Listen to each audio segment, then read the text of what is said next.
ये जो एयरफोर्स को लगाया जा रहा है, एयरफोर्स के माध्यम से पेपर को भेजा जाएगा, तो ये सब चीज़ें सिर्फ कहने की बातें हैं। महिला उत्पीड़न में सबसे नंबर 1 उत्तर प्रदेश। तो उत्तर प्रदेश में जब समाजवादी पार्टी की हुकूमत थी तो उसकी तो बात ही ना करें। अगर हम अभी आप कोई योजनाएं गिनाना शुरू करेंगे तो अभी से शाम हो जाएगी, शाम से रात हो जाएगी, रात से फिर सुबह हो जाएगी। इस टाइम तक हम योजनाएं नहीं गिना पाएंगे। नीट पेपर लीक, घरेलू गैस और तमाम मुद्दों को लेकर के आज समाजवादी पार्टी लखनऊ की सड़कों पर नजर आएगी, कलेक्ट्रेट का घेराव करेंगे। तमाम कार्यकर्ता यहाँ पर मौजूद हैं और हमारे साथ यूथ ब्रिगेड के प्रदेश अध्यक्ष अनिल राजा जी मौजूद हैं। लगातार छात्रों की आवाज बनते हुए नजर आते हैं। अनिल भाई, लगातार पेपर जो है वो लीक हो रहा है, नीट पेपर लीक हो रहा है, उस पर सरकार से जब पूछा जाए तो सरकार कहती है कि हम एयरफोर्स जो है इसमें इन्वॉल्व करेंगे, एयरफोर्स से पहुंचेगा। टेलीग्राम बंद कर दिया गया है। 21 जून को दोबारा नीट पेपर है। क्या कहेंगे, क्या इस बार नीट को लेकर के क्या कुछ संदेश है? देखिए, सिर्फ नीट की परीक्षा ही नहीं, इस भारतीय जनता पार्टी में अगर हम उठा करके देखें तो सैकड़ों परीक्षाएं अभी तक की रद्द हो चुकी हैं, सिर्फ लीक होने के कारण। तो ये जो एयरफोर्स को लगाया जा रहा है, एयरफोर्स के माध्यम से पेपर को भेजा जाएगा, तो ये सब चीज़ें सिर्फ कहने की बातें हैं। जिस तरह से जो कार्यशैली है भारतीय जनता पार्टी की इस हुकूमत की, उस पर कहीं ना कहीं किसी तरह की कोई लगाम ना अधिकारियों पर है, ना इनके मंत्रियों पर है, ना नेताओं पर है। अगर हुकूमत चाले तो पेपर लीक तो छोड़ो, एक हाई स्कूल का पेपर, 8th क्लास का पेपर लीक नहीं हो सकता। लेकिन ये भारतीय जनता पार्टी लगातार नौजवानों को कहीं ना कहीं रोजगार से वंचित रखना चाहती है, रोजगार नहीं देना चाहती है, और शायद इसीलिए ये सब चीजें जानबूझ के कराई जा रही हैं। आज ये जो प्रदर्शन होने आ रहा है, महंगाई, भ्रष्टाचार, बेरोजगारी, कानून व्यवस्था, तमाम मुद्दों को लेकर के प्रदर्शन आज लखनऊ राजधानी के जिलाध्यक्ष से मिलकर के हम लोग ज्ञापन देने का काम करेंगे और उनको ये चेतावनी भी देने का काम करेंगे कि अगर जहाँ शांतिपूर्ण तरीके से हम लोग धरना भी देना जानते हैं, धरने के माध्यम से हम लोग ज्ञापन देना जानते हैं, तो वहीं क्रांतिकारी रूप धारण करके सड़कों पर आंदोलन प्रदर्शन करना भी जानते हैं। अगर हमारी मांगों को जल्द से जल्द पूरा नहीं किया गया तो इसका अंजाम इस हुकूमत को इस लखनऊ राजधानी की सड़कों पर देखने को मिलेगा। योगी सरकार जो है वो 9 साल बेमिसाल बना रही है, भारत सरकार 12 साल बेमिसाल बना रही है। छात्र जो है वो परेशान है।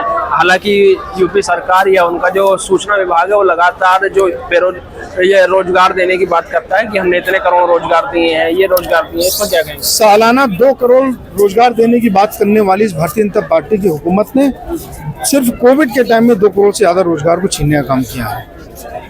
2 करोड़ सालाना रोजगार देने की बात कर रहे थे, लेकिन तब से लगातार जहाँ छात्र नौजवान किन परिस्थितियों में आज अपनी पढ़ाई को पूरी करके आ रहा है, किस तरह से उसके माँ बाप अपने पेट को काट करके उसकी पढ़ाई को पूरा करवाते हैं, स्कूल की फीस, ट्यूशन की फीस, कोचिंग की फीस, उसके साथ उनके हॉस्टल की फीस किस तरह से दे करके, किस परिस्थितियों में हमारे छात्र नौजवान पढ़ाई को कर करके आ रहे हैं, किस तरह से तैयारी करके आ रहे हैं। लेकिन वो जब वो निकलते हैं रोजगार ढूंढने के लिए तो सड़कों पर ठोकरे खाते हैं, बसों में धक्के खाते हैं, लोगों की गालियां खाते हैं। लेकिन आखिरी में थक हार करके वो अपने उसी गांव के खेत में, जिस खेत को गिरवी रख करके उसके माँ बाप ने उसको पढ़ाने का काम किया था, उस लायक बनाया गया था कि वो बुढ़ापे का वो सहारा बनेगा, वो नौजवान थक हार करके उसी खेत में जाकर के एक मजदूर की तरह ताउम्र मजदूरी करता रहता है उस कर्ज की अदायगी के लिए। ये हालात हमारे क्षेत्र में नौजवानों के हैं।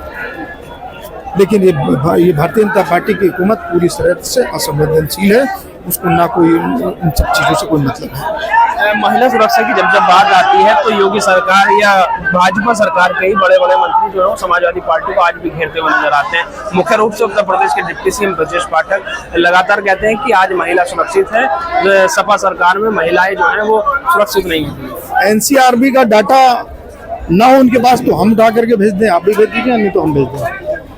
महिला उत्पीड़न में सबसे नंबर 1 उत्तर प्रदेश। जो भी जितने भी अपराध हो रहे हैं सबसे ज्यादा पूरे उत्तर प्रदेश में सबसे नंबर 1 पर हमारा उत्तर प्रदेश है, पूरे देश में नंबर 1 पर है। तो उत्तर प्रदेश में जब समाजवादी पार्टी की हुकूमत थी तो उसकी तो बात ही ना करें। अगर हम अभी आप कोई योजनाएं गिनाना शुरू करेंगे तो अभी से शाम हो जाएगी, शाम से रात हो जाएगी, रात से फिर सुबह हो जाएगी। इस टाइम तक हम योजनाएं नहीं गिना पाएंगे। वो बताएं कि इन्होंने अपने इस 10 साल के कार्यकाल में, 9 साल नहीं 10 साल पूरे होने को हैं, और 10 साल के बाद चुनाव होने आ रहा है, तो वो बताएं कि उन्होंने इन 10 साल में क्या काम किया है। वो अपनी योजनाएं बताएं कि हमने मान लिया हमने कोई काम नहीं किया, वो तो जनता जान रही है कि उन्होंने क्या काम किया। वो बताएं कि उन्होंने क्या काम किया है और क्या रिजल्ट है उनकी हुकूमत का। आने वाले 2027 के विधानसभा के चुनाव में इस उत्तर प्रदेश की आवाम रिजल्ट देखेगी, वही कॉपी चेक करेगी, वही चुनाव में कॉपी चेक करेगी और वही इनको नंबर देगी। और यकीन मानिए आने वाले 2027 के चुनाव में जिस तरह से 2024 के पार्लियामेंट के इलेक्शन में समाजवादी पार्टी ने यहाँ पर उनको धूल छुड़ाने का काम किया था, ठीक उसी तरह से आने वाले 2027 के लोकसभा विधानसभा के चुनाव में एक बार फिर से उनको चुनाव हरा करके उनको धूल छुड़ाने आ रहे हैं। माननीय अखिलेश यादव जी यहाँ के मुख्यमंत्री बनने आ रहे हैं, पीडीए की अपनी हुकूमत बनने जा रही है। अनीस राजा थे हमारे साथ, मुलायम सिंह यूथ ब्रिगेड के प्रदेश अध्यक्ष हैं। तमाम बातें हुई जिनका साफ तौर पर कहना है कि अनीस राजा जो है इस तरीके की जो कार्यवाही है वो इस बार 2027 में युवा जो है वो बता देगा कि उत्तर प्रदेश में किसकी सरकार बनने वाली है। लखनऊ से राष्ट्रीय वॉइस के लिए नाविद माजिद की रिपोर्ट।